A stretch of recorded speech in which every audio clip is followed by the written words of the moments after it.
Okay, so you've heard a bit about the centre, and I didn't really tell you about what NDE is. I'll just very quickly, of course, I'm sure you all know, but very quickly, it's about the detection and characterisation of defects in engineering structures. And it's not just about acoustics, but acoustics is a strong part of it. Obviously, that's the link with this group here, but it includes other things as well, like electromagnetics, for example. But in terms of the acoustics links, that's trying to do things like characterise materials, permanently installed systems for SHM, arrays, for imaging, laser-based ultrasound guided waves, nonlinear methods, the list goes on. Clearly it draws from a wide range of existing techniques, try to develop new ones, and apply them to this industrial problem.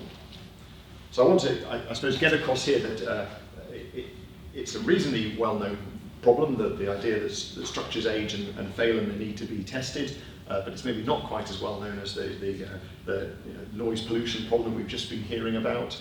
But there's a long tradition of the UK leading the way in NDE. The top row are commercial things, ductosense, array imaging, and permanently installed sensors by Permasense, which are UK-driven research that is now UK commercial success stories. And the bottom are perhaps some things that are going to emerge over the coming years.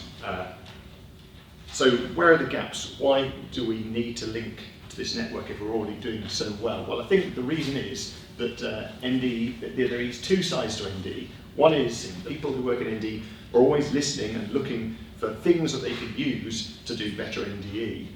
In parallel with this, though, we have a whole lot of problems that are put on our plates by industrialists as structures get more complicated, as new materials are introduced. Heaven forbid we have to do NDT on metamaterials, but anyway, that's something we haven't yet had to deal with. But as materials evolve, so you need to come up with NDE solutions to those problems. So that's in that mode we are looking for solutions. So there's a lot of opportunities because it's a thriving field and there are real challenges. We're trying to make these measurements, but make them in very, very precisely, but in incredibly difficult circumstances. Dangling off a rope, trying to inspect the leg of an oil rig, for example, or deep below the ocean. So trying to do hard measurements in difficult places. So there's a lot of economic drivers to do this faster and better, and to permanently install systems to make this whole process cheaper.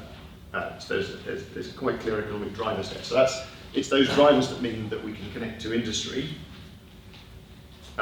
Connecting with academia, though, is because the subject is quite applied, but we are requiring new techniques, which quite often come from other disciplines, for example physics, but I think they also come from other acoustic disciplines, and I think that's what the link I'm hoping this SIG will make with the other communities here. I think there's a lot of ideas, some of which are being pursued for all sorts of different purposes, but not NDT, and I'm hoping, or NDE, and I'm hoping we can pick up on those and